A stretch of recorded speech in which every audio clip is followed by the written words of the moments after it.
ak taqwa boobu ñuy wax firiwul ragal yàlla ragal ñi ngi koy def loo xam ne lori kese la loolu dañ koy ragal bu dee njariñul kese dañ koy xemmem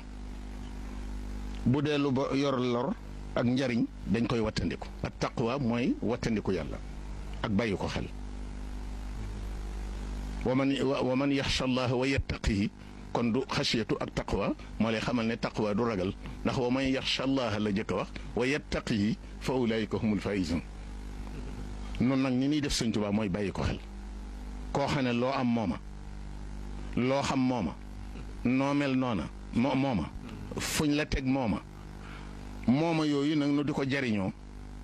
ca fam nu noppale te fa yan ba dikkee nag nu daw ko du ngor ci noonu waaw loolu du ngor ci noonu buñ ko fàttee nan koy bàyyi xel daa dëkk ak noonu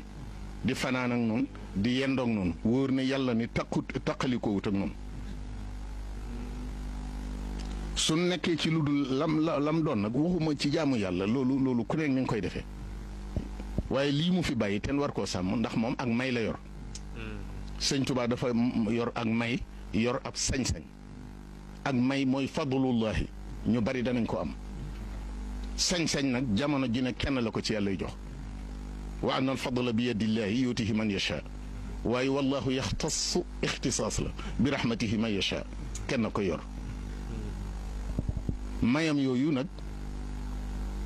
ak sañ-sañam yooyu nag moom la liggéey ba moom ko téye ko di ko jaaye ab yar ki teggin akub taalibe bi ak nangu kilifteef waaw te su boobaa nag day yokk rek dootu wàññi ko te kenn du la ko mën a xañ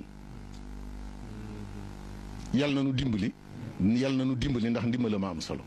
yal na nu dimbali nu dale ci moom yem ci moom yàlla bu nu am lum nu joxut yal na yër sun xol yii lum séen mu nekk mu faxas ko ne ko ci bitti ba loola génn mu dugg moom te bu duggee yàlla na dëkk te bu mu génnati wasalaamaaleykum wa rahmatullahi wa barakatu